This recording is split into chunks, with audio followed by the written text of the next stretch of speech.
Oficina Coordinadora de Riesgos Asegurados, SC, OCRA, presenta Duralex, Setlex, conducido por el licenciado Carlos de la Rosa Segura. Comenzamos.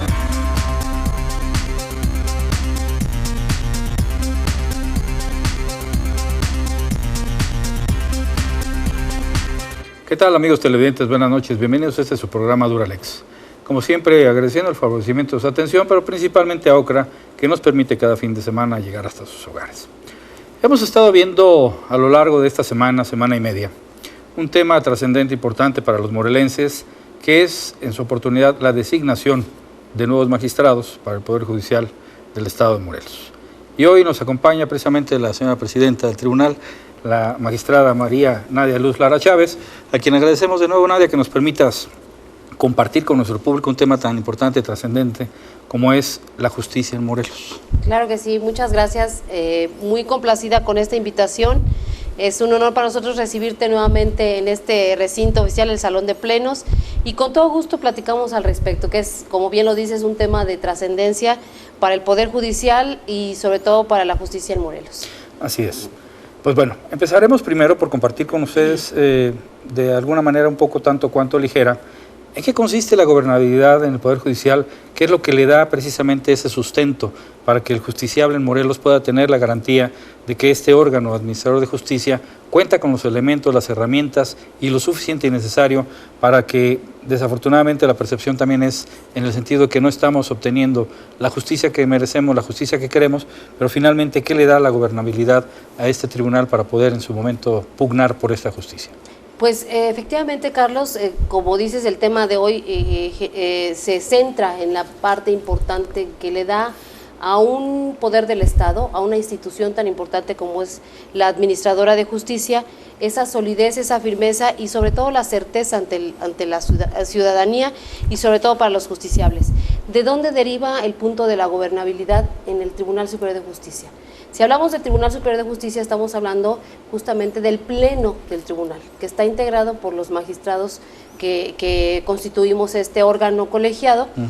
Somos 19 quienes integramos este Tribunal Superior de Justicia, y de ahí, bueno, se desprende jerárquicamente toda una serie de escalafones, se podría decir, que generan la estructura del Poder Judicial.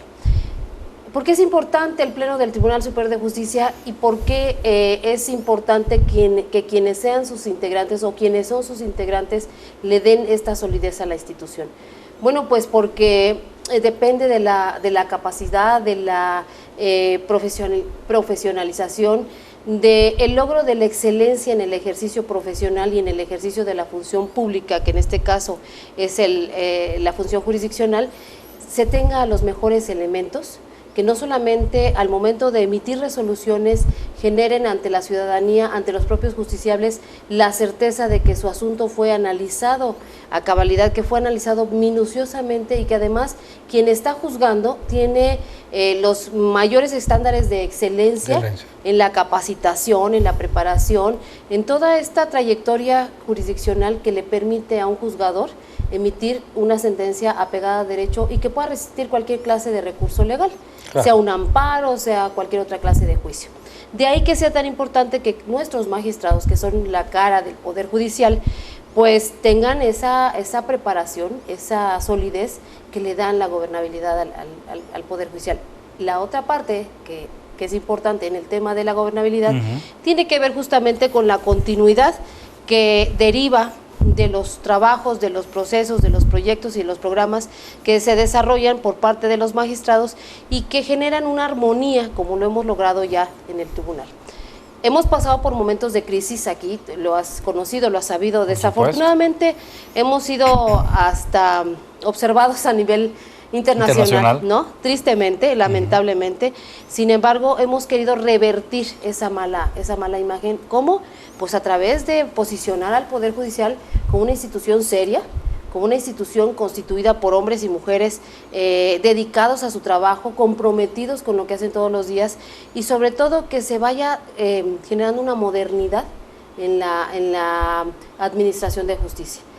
Esto implica que vayamos articulando cada uno desde nuestra perspectiva como magistrados, cada uno desde nuestro ámbito de competencia, una aportación a la institución. Claro. Una tranquilidad, una armonía, como ya decía yo, que genera tranquilidad también en nuestros operadores judiciales. Cuando ven que los magistrados están trabajando en orden, en armonía, con un deseo de que nuestra institución sea mejor cada día, pues obviamente que es un sentimiento que permea en todos los demás operadores. Claro. Ya llegamos a ese nivel, no obstante que te decía yo esas crisis que tuvimos, desafortunadas, sin embargo ahorita estamos viviendo ese nivel de estabilidad. Ya una estabilidad. Así es. ¿Y de qué deriva? Bueno, pues que estamos ocupados y preocupados por la Administración de Justicia. Hay quienes se han sumado en los diversos proyectos que se han lanzado desde esta administración en la presidencia y han estado generando diversos proyectos que nos han posicionado no solamente a nivel estatal, sino a nivel nacional como precursores y como punta de lanza en diversos temas. Capacitadores en juicios orales, por ejemplo. Capacitadores, ¿no? De capacitadores en juicios orales. Comentarte que estamos ahora en segundo lugar a nivel nacional en el sistema acusatorio adversarial, en el tema de la implementación. Y como lo he dicho repetidamente, el mejor recurso que tenemos en el sistema acusatorio adversarial es el recurso humano. Porque los recursos materiales no los tenemos, el recurso financiero no lo tenemos. Eso no suena reclamo. Así es. De alguna forma sí, ¿por qué? Porque hemos sufrido un recorte, por ejemplo, en el presupuesto que tiene que ver con juicios orales. 2 años que no se ha aumentado el presupuesto. No, y nos ha disminuido. Bueno, porque, este último disminuyó. Cerca de 10 millones de pesos, ¿no? Sí, pero además en el tema justamente de la etiqueta a juicios orales, que se va todo el dinero a gasto corriente, teníamos 65 millones de pesos que está aplicado exclusivamente a eso, no podemos crecer, más que es gasto corriente, que implica pago de sueldos, insumos, etcétera, ¿no? Hace 2 años, a la fecha, nos han recortado 3 millones de pesos, estamos recibiendo de esos 65, 62 millones de pesos. Pero menos los bonos, menos los despensas. Ya no hay bonos, ya no hay... me refiero a las despensas y todo lo que administramos en su momento en los presupuestos para repartir dentro de los trabajadores, eso disminuye. Pero eso también. es para los trabajadores de base. Sí, pero eso disminuye, pues. No, por supuesto. Además de que se ha disminuido. Exacto, además de que se ha disminuido 3 millones de pesos en el gasto para juicios orales, también se disminuye el presupuesto desde el momento en que nuestro sindicato, bueno, en el ánimo de querer apoyar a nuestra base sindicalizada, se le ha otorgado una etiquetación de nuestro presupuesto del orden de 1,5 millones de pesos, pero que sin embargo se nos convierte en 5 millones de pesos. ¿Por qué? Porque no podemos hacer una discriminación en el tratamiento que damos a nuestros trabajadores entre que sindicalizados y no sindicalizados, porque la Ley Federal del Trabajo nos obliga a dar condiciones igualitarias. Así es. Entonces, cuando ese dinero se etiqueta, el 1,5 millones se etiqueta, para aproximadamente este año fueron alrededor de 380 trabajadores, pues el resto, como cerca de 500 que no están sindicalizados, pues hay que pagarles, ¿no? Y de ese 1,5 millones se va a casi 5, pero además hay una etiqueta en nuestro presupuesto que tiene que ver con los jubilados, a partir de secretarios de acuerdos hacia abajo. Hay que tomar estrictamente ahora el tema en este año nos toca revisión contractual con el sindicato de trabajadores. Salarial.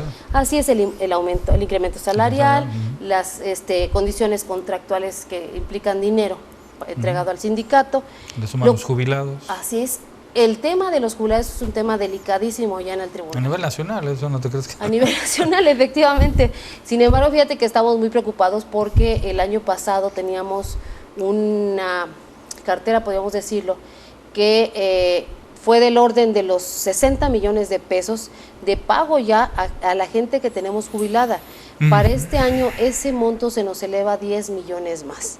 Se nos están jubilando demasiados operadores judiciales. Así es. Hoy en principio, bueno, de acuerdo a la modificación de la ley y al estándar en el que no se puede alcanzar arriba de un salario de 30,000 pesos para jubilados o pensionados, lo que hacen es, se jubilan con un 70, un 60, un 50, dicen, la situación económica no sé cómo vaya a estar, prefiero irme ahorita con un 40 o un 50 de mi salario, a esperarme a que a lo mejor no termine, no llegue a concluir, y mejor me voy antes. Y digo, te digo porque en el Congreso se vienen aprobando sobre el orden de no menos de 40, 50 pensiones, jubilaciones por vejez, cada 8 días. Sí, es una cosa terrible. Nosotros tenemos proyectado, te digo, un incremento de, a 70 millones o más de pesos en pago de puras jubilaciones, lo cual implica que hay que pagar a los jubilados y a la gente que viene a cubrir a los jubilados. Claro. Entonces es un doble pago, o sea, son 140 millones aproximadamente, o más, casi 150 millones de pesos que se van exclusivamente por el tema de los jubilados. Y a eso le vamos sumando y sumando y sumando cuentas, pues realmente el presupuesto que tenemos actualmente ya no hay. De hecho, estamos también en un proceso de austeridad. Estamos en un programa de austeridad para este año en donde tenemos que ahorrar en papelería, en insumos, en muchas cuestiones. No tenemos nosotros gastos, por ejemplo, de representación, ese tipo de cuestiones. Los congresos internacionales que hemos hecho, en las que nos has hecho favor de participar muy activamente, pues ha sido con el apoyo de otras instituciones, no los hemos hecho solos. Sin embargo, ahora creo que tampoco vamos a poder hacerlo, ¿no? El dinero está muy justo. Claro. Y eso vamos a tocar un poquito más adelante el tema.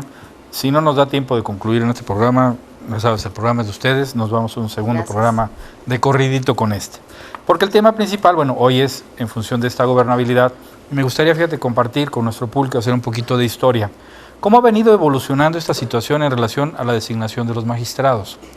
Porque finalmente se ha venido democratizando el tema. Afortunadamente, la colaboración entre poderes nos ha venido dando la pauta para que, de alguna otra forma, algunos consideran que sea invasión de esfera de competencia, transgresión de un poder a otro, pero a través de los años y en función de las experiencias vividas, hemos tenido que llegar al estadio en el cual el Congreso del Estado, y lo decía yo antes de formar parte de él, y hoy es confirmado hasta cierto punto, se ha convertido en un suprapoder, en el cual tanto en el Poder Ejecutivo como ustedes en el Judicial intervenimos, pero dice la Suprema Corte, en el ánimo de una colaboración de poderes. Pero bueno. Como debiera de ser. Como debiera de ser.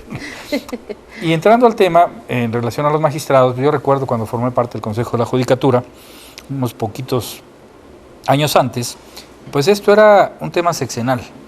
Llegaba el gobernador, designaba a sus magistrados, los magistrados recomendaban a sus jueces y iniciaban la labor jurisdiccional. Terminaba el sexenio, todos los magistrados presentaban su renuncia, todos los jueces presentaban su renuncia y era limpia del Poder Judicial. Y era una vuelta a empezar. Otra vez a tratar en su momento de alcanzar la profesionalización, etcétera. Y de ahí van viniendo obviamente las reformas constitucionales que dan pauta para que a través de esa colaboración de poderes, hoy por hoy, se coadyuve con el Poder Judicial en el nombramiento de magistrados, se coadyuve en el Poder Ejecutivo con el nombramiento del fiscal, se hagan las reformas necesarias para que la gobernabilidad, los proyectos y programas en materia de procuración, administración de justicia, pues se vayan dando de manera diferente. Y entrando al tema, hoy estamos precisamente, diría yo, entrampados en la situación que en algunas ocasiones se ha tornado política, en otras jurídica, en relación a la evaluación y designación de los magistrados al Poder Judicial. Hoy llevamos 3 sesiones suspendidas en la que dicen que no podemos llegar a los acuerdos y consensos los diputados. El trámite es hasta cierto punto laborioso pero sencillo. Ustedes, una vez cubierto el periodo, elaboran un dictamen. Así es. Hacen su evaluación, lo remiten al Congreso del Estado.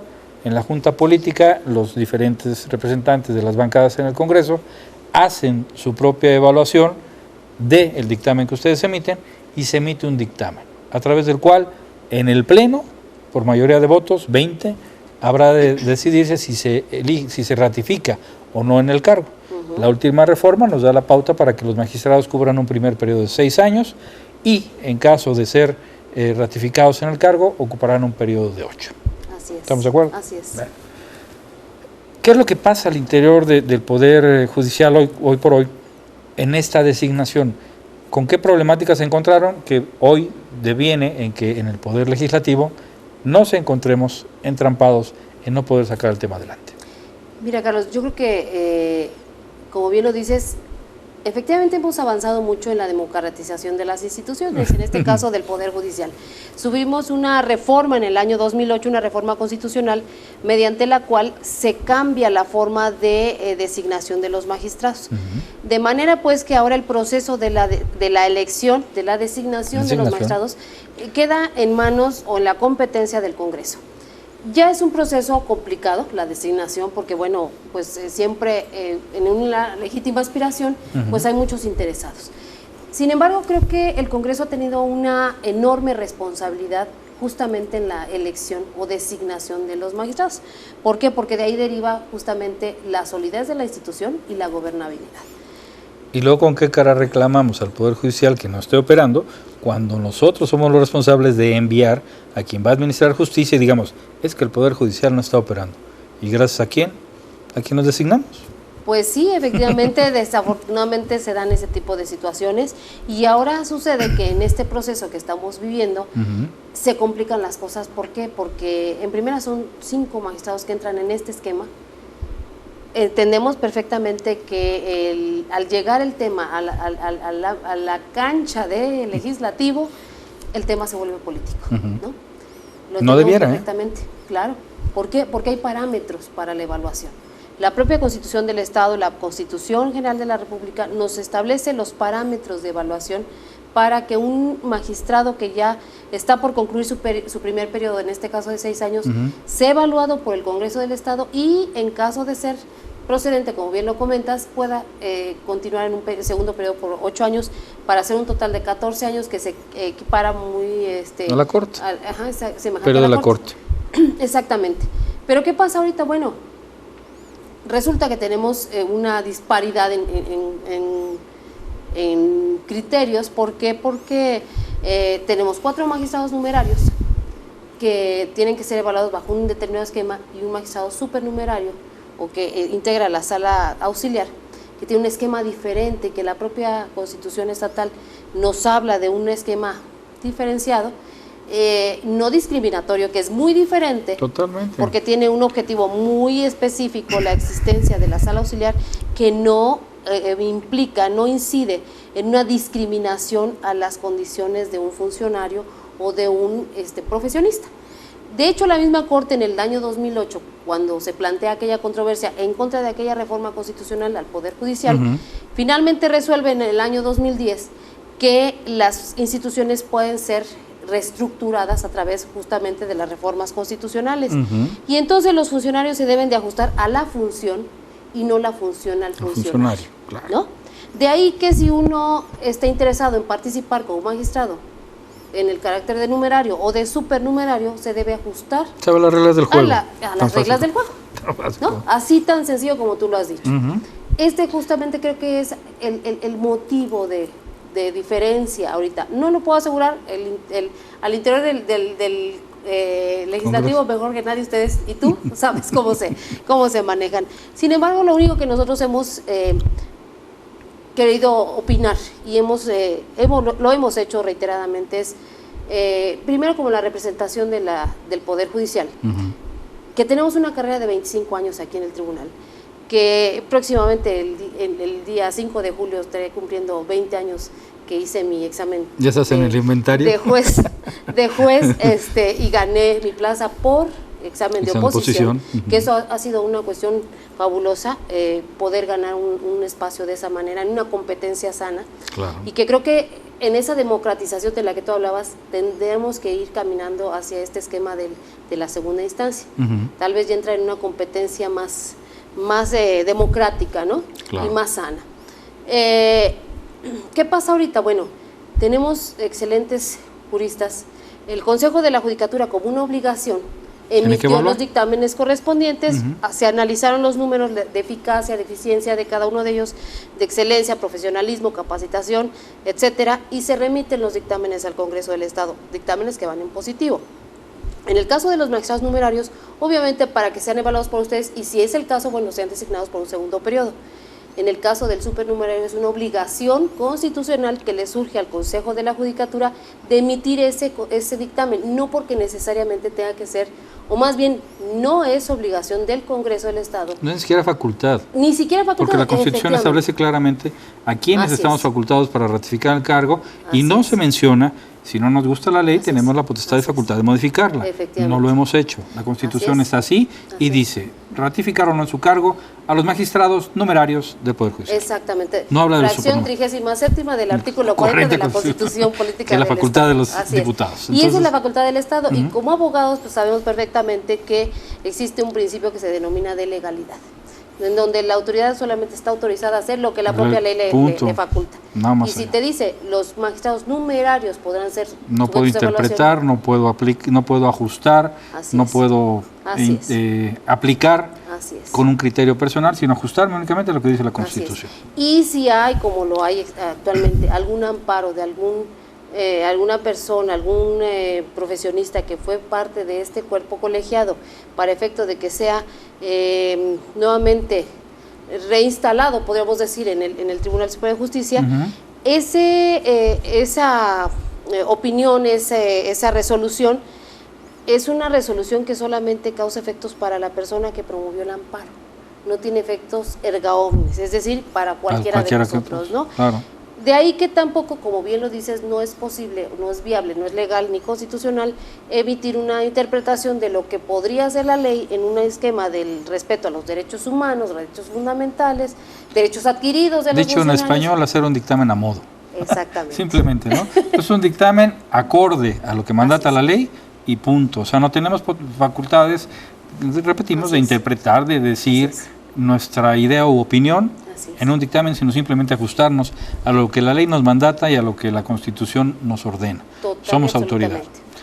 En ese sentido, en ese tenor, bueno, hablando, son 5 magistrados, uno de una sala supernumeraria, que inclusive hay pendiente por ahí un dictamen en el cual, una iniciativa, perdón, la cual estamos proponiendo se desaparezca esta sala auxiliar, porque ahí es donde entraba el tema de la economía. Es una sala que tengo entendido cuesta más de 20 millones de pesos. Así es. Así es. ¿Cuál es la productividad hoy por hoy de esta sala y qué daría la pauta en su oportunidad de continuar con el esquema de la existencia de esta sala auxiliar cuando nos cuesta 20 millones de pesos al erario y de una otra forma, pues yo creo que los justiciables tendrían, no sé, la aspiración a una mejor administración de justicia aplicando ese recurso de otra manera que directamente a una sala auxiliar? Por supuesto, has tocado un tema fundamental. Los órganos jurisdiccionales y sus auxiliares deben de crecer en la medida de las necesidades de la propia administración de justicia, de los propios usuarios de los órganos judiciales. ¿A qué me refiero? Como bien lo comentas, cada sala, o que no exclusivamente la auxiliar, sino cada sala nos cuesta alrededor de 20 millones de pesos, poco más de esa cantidad, pero promediémoslo en 20 millones de pesos. Aquí en el primer circuito tenemos prácticamente 4 salas, la primera, segunda, tercera y la sala auxiliar.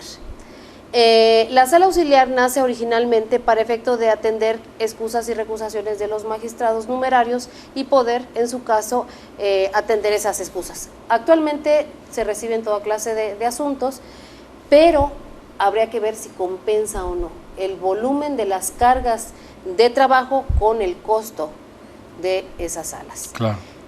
Actualmente nuestras salas están recibiendo un promedio de 120 a 100, por decir mucho, 150 asuntos anualmente.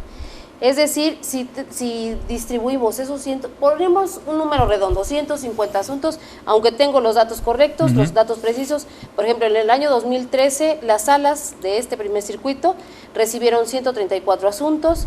En promedio, en el año 2014 recibieron un total de aproximadamente 150 asuntos. En 2015 hasta la fecha van un total de 60 asuntos, ¿no? Hasta este mes de abril. Si nosotros empezamos a promediar por año, por mes, ¿a cuánto equivale ese volumen de trabajo? Claro. Estamos hablando de un número aproximado de entre 10 a 15 tocas por sala.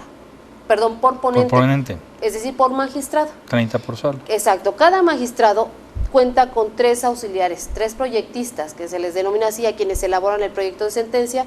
Entonces, si distribuimos ese número de asuntos entre esos 3 proyectistas que tiene cada magistrado, estamos hablando de que tiene un promedio de 3 a 5 asuntos al mes cada proyectista. tu servidora, tú lo sabes, me conoces desde hace muchos años, somos amigos desde hace muchos años, estuvimos en juzgados en primera instancia. Allá lo podemos confirmar con estadísticas en la mano y tu servidora da cuenta de ello, que dictábamos al mes un promedio de 60 a 90 sentencias al mes. Al mes, cuando aquí estamos hablando de 150, por poner un número alto, 150 asuntos al año. Al año. Entonces, si empezamos a ver costo-beneficio, el tema no es un tema de personas, no es un tema de animosidad o animadversión en contra de X o de Z persona. Simplemente recursos, ¿no? Recursos. La optimización de los recursos. Eficientemente. Totalmente, ¿de acuerdo? Entonces, empezamos a ver que ya no compensan las cargas de trabajo con el costo de una sala.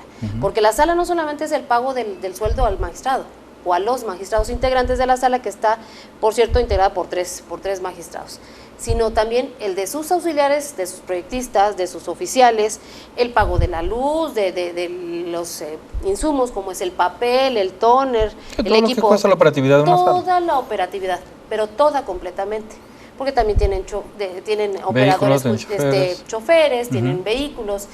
Hay una serie de gastos que realmente ya en este momento no rebasan. Y si hablamos de que el presupuesto lo tenemos en este momento ya en una complicación de déficit, porque tenemos el mismo presupuesto que el año pasado, pero el índice de inflación no es el mismo del año pasado. Por supuesto. Y tenemos ya que con ese mismo presupuesto el año anterior dimos un aumento salarial y venimos ahora a otro aumento salarial y con un déficit. ¿Por qué? Porque ya no recibimos un aumento en términos del índice inflacionario. Claro. Esto viene hablándonos de que hay un decremento real al Poder Judicial en términos financieros. Por lo tanto, el tema de la sala auxiliar, la existencia o no de la sala auxiliar, creo que de verdad, con el debido respeto que me merecen los señores diputados y las señoras diputadas, habría de verse con esta óptica, con esta objetividad, que de verdad, si nos apoyara a que el Poder Judicial, ese recurso, como bien lo dice, se aplicara en otras áreas importantes, como por ejemplo son los departamentos de orientación familiar, ¿no? Como todo lo que ha crecido en infraestructura. El sistema acusatorio simplemente, que tenemos excelente recurso humano, pero no tenemos infraestructura. Claro. ¿No? Estamos pugnando por tener una ciudad judicial que nos ha costado mucho trabajo, primero la adquisición del terreno, que fue con economías que hicimos, que fue estar haciendo como la señora de la casa, cuidando los pesitos para poder comprar ese terreno, y la construcción no la vamos a hacer nosotros, ya lo estamos haciendo, de hecho, buscando recursos financieros. Ya se nos acabó el federales. Y no llevamos el primer tema.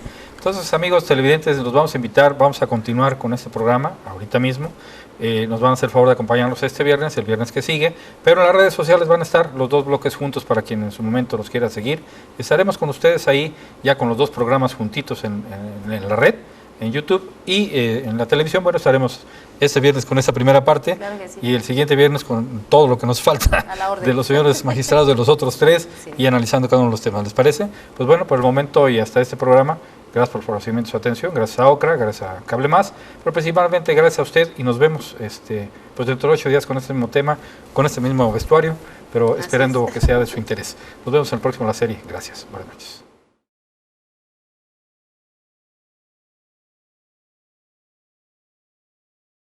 Bien, amigos televidentes, de nuevo buenas noches y bienvenidos a su programa Duralex. Como nos comprometimos hace 8 días, continuamos para ustedes en televisión este segundo segmento del programa del Poder Judicial, en el cual estamos abordando el tema importante y trascendente de la colaboración de poderes en primer término, y segundo, pues de la elección de los magistrados al Poder Judicial del Estado de Morelos, que corresponde como facultad al Congreso del Estado llevar a cabo. Y nos quedábamos, y para la red, bueno, pues seguimos en lo largo de los dos bloques. Nadia, de nuevo, buenas noches. Gracias, bienvenidas a este segundo segmento del programa. Y pues bueno, dándole seguimiento para que no tengamos el corte en el tema. Estábamos abordando precisamente en el segmento anterior la temática en relación a la sala auxiliar, la economía que esto representaba y lo trascendente importante que pudiéramos entender nosotros los magistrados.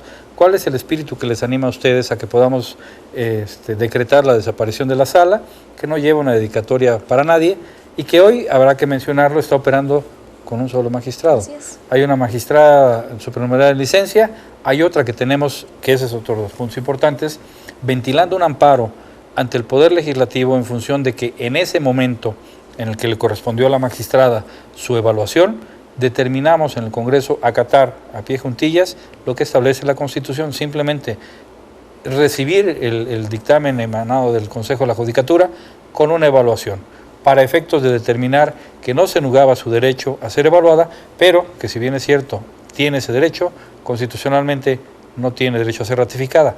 Ese fue el criterio que adoptamos con esa magistrada. Y hoy hay voces al interior del Congreso que pretenden subir un dictamen evaluatorio para que sea votado, cuando a la magistrada en el anterior le negamos ese derecho y ahora nos encontramos defendiendo un amparo, una incongruencia en la que estaríamos incurriendo en el Congreso, por un lado, y por otro, la responsabilidad de violar la Constitución. Totalmente de acuerdo. Según yo, en mi opinión. Totalmente de acuerdo contigo, y bien dirías según la opinión de uno, porque igual se puede pensar que uno está viéndolo desde su óptica, y claro que es válido, ¿no? Pero también comentarte, mi querido Carlos, que hay un tema muy interesante con ese amparo de la magistrada Taboada. Yo lo hablo desde el punto de vista académico y del estudio de la legalidad y de la constitucionalidad. ¿Qué pasa en ese amparo? En un principio, el juez de distrito, cuando resuelve la suspensión provisional y la definitiva, dice, niega todo, muy claramente, estudia justamente aquel artículo 40, fracción 37ª de la que le vamos hace rato, de la Constitución del Estado, y dice, bueno, los magistrados supernumerarios no son designados bajo el esquema de los numerarios, por lo tanto, no te puedo conceder la suspensión provisional, ni en su caso la definitiva, porque tú no puedes ser ratificado en automático, por decirlo de alguna forma, en virtud de que sería tanto como obligar al Congreso del Estado a que abriera una convocatoria, tú participaras y además fueras designado ahí. Claro. ¿No? Desde ese momento el juez de distrito ya hace un análisis de lo que en casos similares anteriores se había estudiado justamente en el fondo del asunto.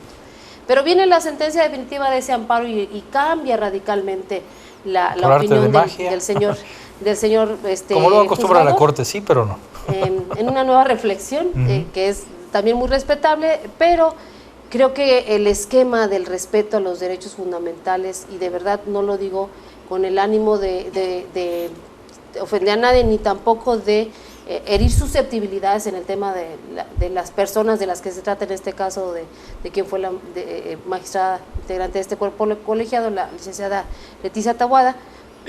Se concede un amparo hablando de temas que tienen que ver con el respeto a los derechos humanos, generando un esquema de no discriminación,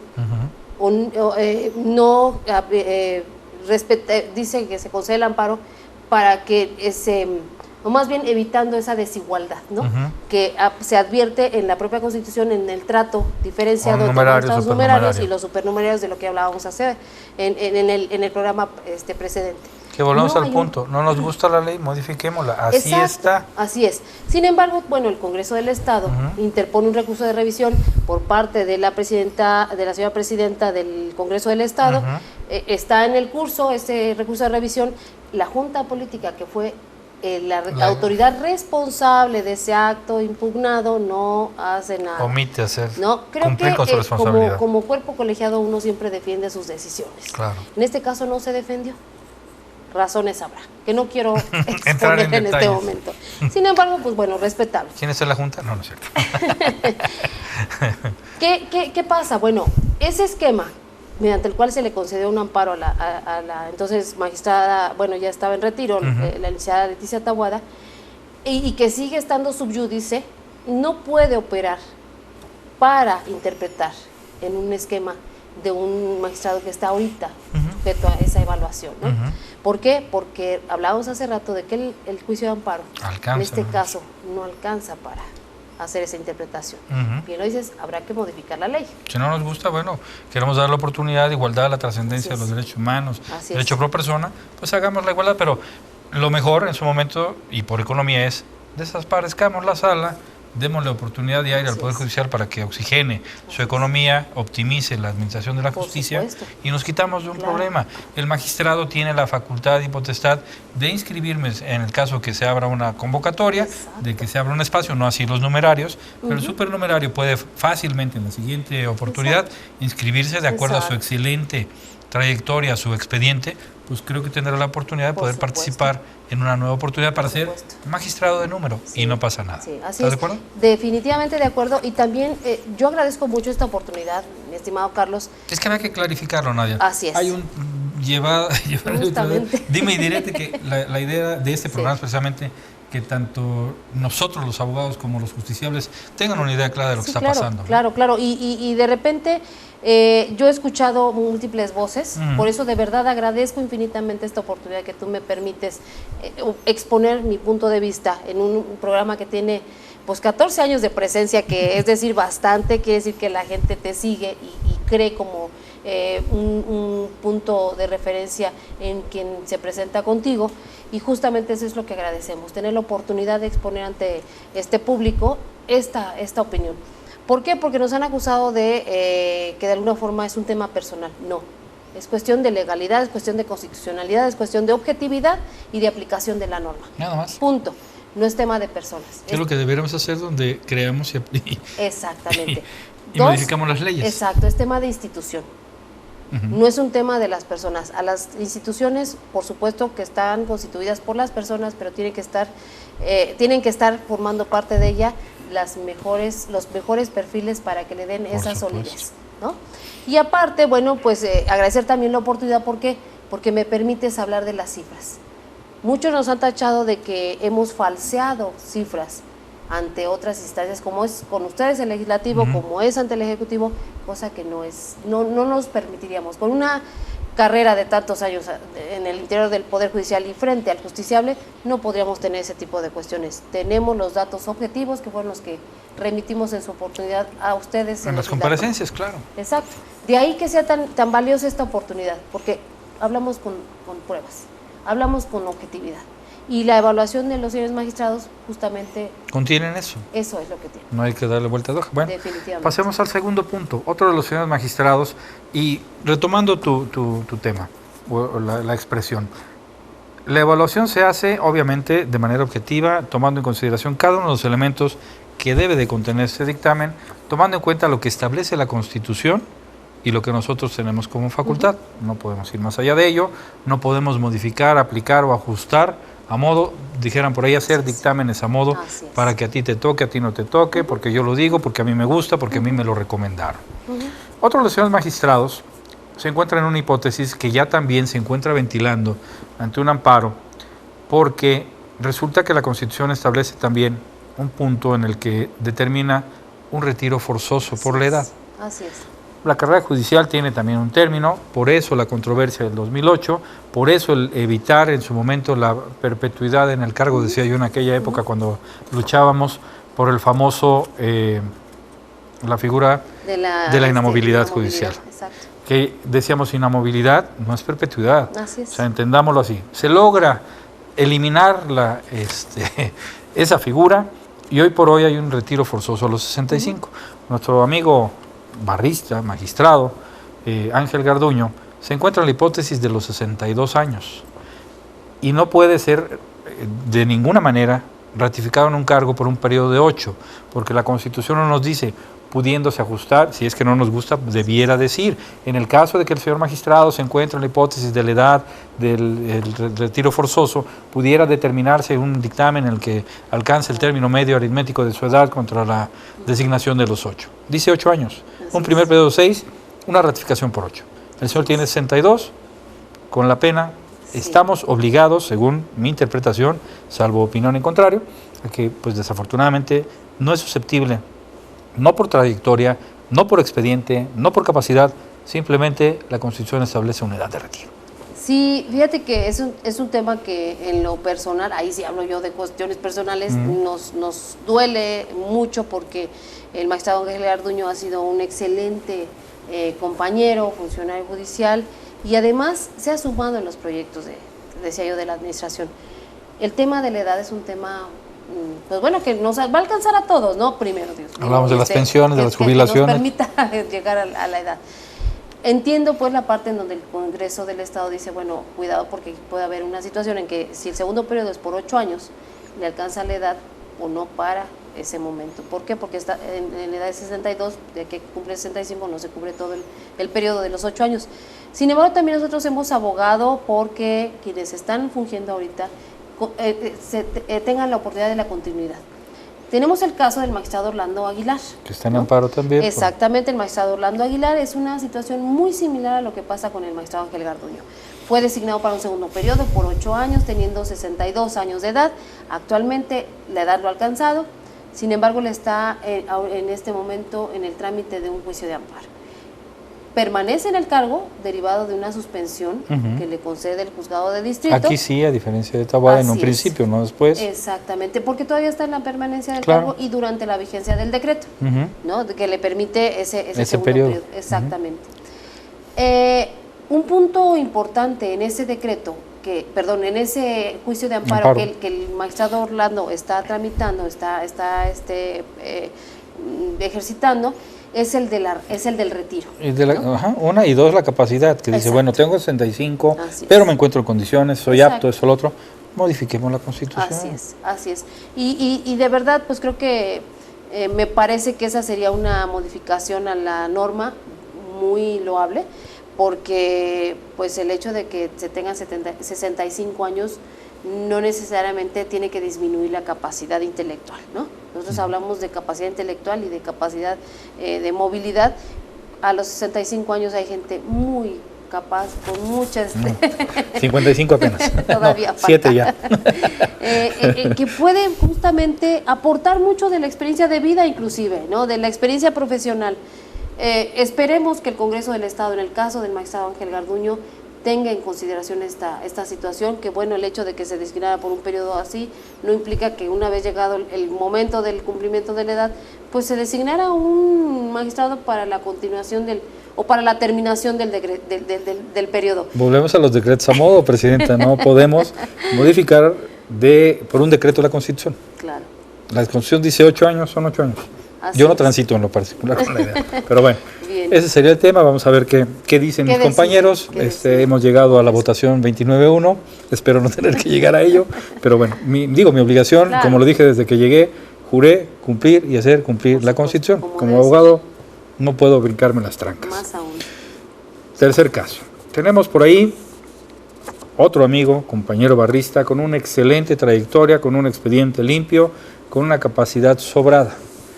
Pero desafortunadamente me encuentro ante la tesitura y la desgracia de conocer que se conduce con falta de probidad, en mi opinión.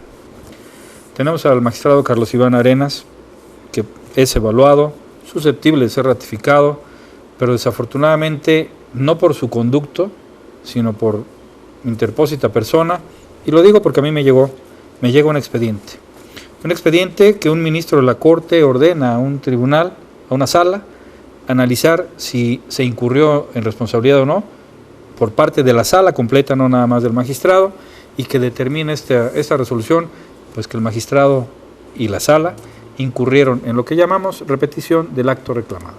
Eso significa, en mi criterio, una ofensa grave.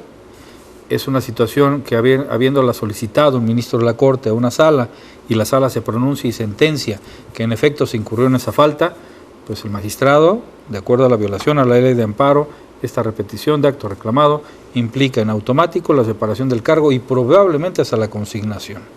Y esto en la entrevista, que es uno de los formatos que se llevan después del dictamen evaluatorio ante la Junta Política del Congreso, hay una entrevista y en la entrevista obviamente el magistrado defiende su posición, hace ver pues el desarrollo de su función jurisdiccional, la capacidad sobrada que tenga, en fin, pone en suerte su expediente y esto no lo menciona el magistrado. Y esto para mí es uno de los requisitos constitucionales para poder ser magistrado, honorabilidad. Y él falta esta honorabilidad, con independencia si el expediente se resuelve de esa manera, si llega al fondo, si lo separan del cargo, si lo consignan o no. Yo no transitaría con la idea de que alguien que ha faltado a la honorabilidad del cargo pueda ser ratificado, en mi opinión. Por supuesto. Sí. ¿Ustedes lo sabían? ¿Ustedes lo dictaminaron así? ¿Ustedes lo pusieron?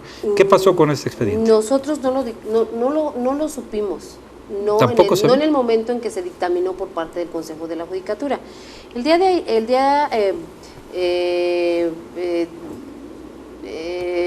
Perdón, se me va el... Ahorita estamos a fin de mes, Ahorita estamos a fin de mes porque ya estamos, es el último programa. El día 22 de abril tuvimos sesión de pleno, que fue convocada un día antes para que los señores magistrados pues estuviéramos en la sesión. Justamente ustedes estaban en lo propio, ¿no?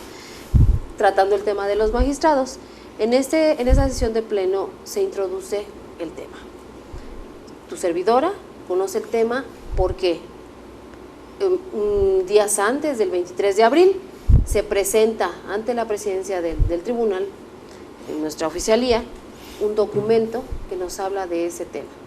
El asunto no fue transmitido, no fue difundido, porque es un tema delicado, ¿no? Es un tema que habla del ejercicio jurisdiccional en una situación muy delicada. Entonces, tuvimos la prudencia y la secrecía del caso. Convocamos el día 22 a los señores magistrados para la sesión del día 23. El día 23 se estaba analizando el tema. Es cuando se entera el pleno del tribunal. En el Consejo de la Judicatura este tema no permeó, porque el Consejo de la Judicatura es quien dictamina, no el pleno, sino el Consejo. Y allá con esos datos objetivos, duros, que derivan del análisis de asunto por asunto y sacar las cuentas de cuántos expedientes se resolvieron, cuál es el porcentaje de efectividad, de eficiencia, el número de amparos que se tuvieron. Y en ¿cuántos se resolvieron a favor, cuántos en contra? Efectivamente. Se maneja el dato de los amparos concedidos, de los negados y de los sobreseídos. Este es un tema que entra en un contexto sui generis, podríamos decirlo, claro. ¿no? La violación de un amparo. No tuvimos conocimiento de esto. ¿Por qué? Exacto. Por 3. Así es. Esto, los dictámenes que nosotros emitimos fueron emitidos en noviembre pasado. Entonces, en fechas no tuvimos conocimiento en el Consejo de la Judicatura. El tema fue tratado el 23 de abril aquí ante el Pleno del Tribunal, y justamente el magistrado nos habla del tema, que tenía que hacer algunas alegaciones al respecto. Sí, efectivamente, el tema de la honorabilidad es uno que debe de investir el juzgador. Es uno de los principales. ¿Por qué? Porque en la medida de ese parámetro generamos confianza a la ciudadanía. ¿Con qué calidad moral puedes tú impartir justicia?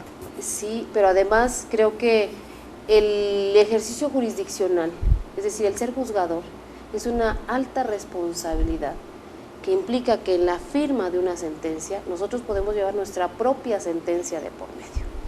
¿Sí? Porque una resolución contra constancias, una resolución con una interpretación a modo, con una situación en donde no se ajuste a la norma que debe de aplicarse en el caso concreto, estaremos faltando a ese ejercicio jurisdiccional. Y el momento en que nosotros firmamos una resolución, una sentencia de unas determinadas partes, puede ser que en ese momento nosotros estamos firmando nuestra propia sentencia de responsabilidad. No sabemos, como bien lo dices, qué vaya a concluir el tema. Que es claro, digo, finalmente como resuelve el tribunal, la sala, perdón, sí hay responsabilidad, sí incurrió. ¿Qué va a decir la Corte? Pedir la información, ya la tengo, ¿y ahora qué hago? ¿Me dices que sí es responsable? ¿Ahora ya la archivo o qué pasa, no? Digo, el consecutivo es natural, separación y probable consignación, según lo que a mí me enseñaron en la escuela. Exacto. Ahora con el tema de la transparencia, las resoluciones son públicas. Claro. Tenemos versiones públicas de las resoluciones. Eso se puede ver ahí, o sea, no estamos balconeando a nadie por hablarlo coloquialmente, eso se puede ver ahí. Claro. De ahí nos enteramos. No, para mí me preocupa sobremanera porque estamos en este tema, la designación de estas 4 personas. Así es. Entonces, la ratificación o no, y para mí implica esto, digo, una enorme responsabilidad, como lo decíamos en un principio, nosotros vamos a ser los responsables de quien el día de mañana ocupen estos lugares, en esta sala, y apliquen la justicia. Y además ahí se da el equilibrio, ¿no? Por supuesto. De competencias. Sí me parece un tema delicado. Esperemos ver qué es lo que resuelve la Corte. La Corte tiene las constancias. Pero para mí ya, perdió la honorabilidad, perdió la oportunidad, perdón. Es uno de los requisitos constitucionales, nada más. Así es. A mí por eso, la verdad, yo he tenido dos temas en los que nunca he podido incurrir precisamente por esa enorme responsabilidad que implica, primero, asumir una función jurisdiccional. Nunca he aspirado ni a ser juez, ni a ser procurador, ni a ser magistrado. Para mí es un enorme paquete y la verdad, a lo mejor no me siento capaz, soy honesto. Yo creo que cada quien como que nació para algo, nació ¿no? para algo. Realmente a mí no se me ha dado, la docencia es otra, o sea, el decir, pues voy a dar clases, así como si fuéramos a repartir volantes. El ser docente, digo, perdón, implica, son formadores, son gente que llevan implícita una responsabilidad enorme y que yo no sería capaz de asumir. Entonces, pero sí en su oportunidad tengo la pauta y la oportunidad de saber en qué momento se puede tomar una decisión, y en este caso para mí sería muy difícil decirle al compañero, adelante, eres ratificado. ¿Y qué pasa si, no sé, creo que este asunto está enlistado para mayo, si antes de terminar el mes el señor es ratificado y de repente la Corte dice sí, pero ¿qué crees? Separado el cargo y consignado, ¿qué cara vamos a poner? ¿Qué cara vamos a poner los diputados? Ay, perdón, me equivoqué. Digo, a ese grado no creo que podamos llegar, pero bueno. En el ámbito de las hipótesis jurídicas viables y posibles, ese puede ser un escenario, ¿no? Pues yo creo que es el único, porque no creo que la Corte vaya a decir, pedí la información, ya me la dice, me dice que sí es responsable, pero no voy a hacer nada. Bueno, en la propia Corte, en esa información pública que te digo que está ahí visible, es quien da la indicación de que se inicie. De que se inicie, entonces, bueno. Veremos qué resuelven. Ojalá, de verdad, por la situación personal del propio magistrado, pues las cosas se resuelvan como debe ser. Sin embargo, también hay que ver que somos, como bien lo dijiste, también tenemos una enorme responsabilidad sobre nuestras manos. El patrimonio de las personas, la estabilidad familiar, ¿no? La situación personal de las familias. Y esto implicó parte de este asunto, ¿eh? Así es. Entonces, hay un patrimonio de verdad, no quiero ser yo la yoyista, como es, pero el ejercicio o la experiencia que te deja durante casi 20 años ya de ser juzgadora, te lleva a ser prudente en la toma de decisiones. Debe de ser así, ¿no? Cuando tú analizas un caso en particular y tienes que tomar una decisión con base en las pruebas, la acción que te plantean, la contestación que tienes frente a sí y las pruebas que derivan de una y de otra, y tienes es un momento muy especial para el juzgador, el momento en que toma la decisión de cómo va a resolver, ¿no? Y es una decisión tan personal y solitaria, ¿no? Porque por eso la iniciativa, la propuesta, y eso lo vamos a tratar de legislar antes de salir, es precisamente crear las salas unitarias. Que la resolución se emita en lo individual, que la responsabilidad sea en lo individual, la evaluación sea en lo individual, el resultado, como en el amparo, resulte en favor de uno, ¿no? Sería la idea. Se nos va a terminar otra vez este segundo bloque. Pero bueno, afortunadamente los otros dos magistrados que quedan en ciernes, de acuerdo al expediente, de acuerdo a la trayectoria, de acuerdo a todo lo que ya hemos venido manejando durante el programa, en lo personal, en mi opinión, no tendrían ningún problema.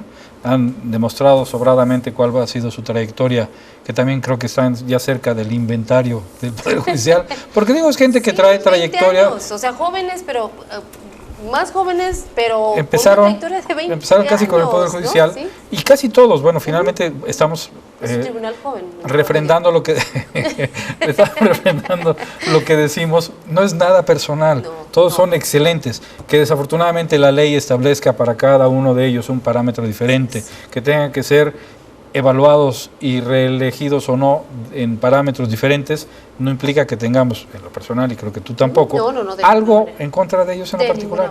Simplemente así es la ley, sus expedientes ahí están, cada uno tiene su característica especial en relación a la forma en la que deben ser evaluados y ratificados o no. Y bueno, en el caso de los dos que nos quedan, que es María Idalia y Rubén Jasso, pues digo, los expedientes ahí están, no hay una hipótesis que le aplique a cada uno de ellos el por qué sí, el por qué no, salvo la hipótesis en la que desafortunadamente nos encontramos luego en el contexto del Congreso, que es la política. Cuando politizamos este tipo de situaciones, cuando politizamos la designación de un fiscal, de un servidor público, en este caso que nos corresponde, como son los magistrados, pues ahí es donde le damos al traste a todo esto que estamos hablando, todo este trabajo, toda esta trayectoria, todos estos antecedentes, que desafortunadamente en alguna ocasión, como en aquellas épocas, llegaban todos, se iban todos.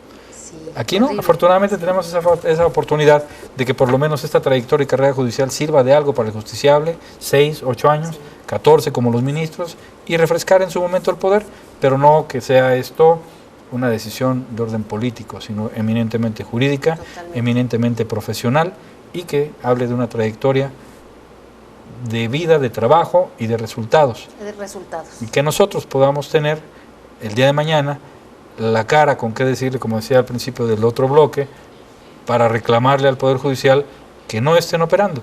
Tenemos un CONCE, no les damos presupuesto y designamos a gente que en su momento políticamente lo hacemos y no jurídicamente, pues entonces, ¿con qué cara vamos a decirle a la gente adelante? Claro, pero y diría Galilei, y avanzamos, ¿no? Ya. Vaya, nosotros seguimos trabajando, seguimos Con caminando, todo. entonces, y nos movemos, ¿no? Finalmente nos movemos. Pues vámonos moviendo porque esto ya se acabó otra vez. Pues querido público, gracias por favor su atención, principalmente a OCRA, repito, que nos permite llegar a sus hogares, 14 años ya de estarles dando lata cada viernes en sus casas, gracias a Cable Más, que nos permite transmitir este tipo de programas. Esperamos haya sido de su interés, que hayamos en un sentido un poquito laxo, clarificado a ustedes justiciables, a mis compañeros abogados, la situación por la que atravesamos hoy el Poder Judicial, el Poder Legislativo, tratando precisamente de que en esta colaboración de poderes lleguemos a un feliz término y que los justiciables sean los que ganen esta batalla. Hasta el próximo en la serie, gracias por su atención, buen fin de semana y muy buenas noches.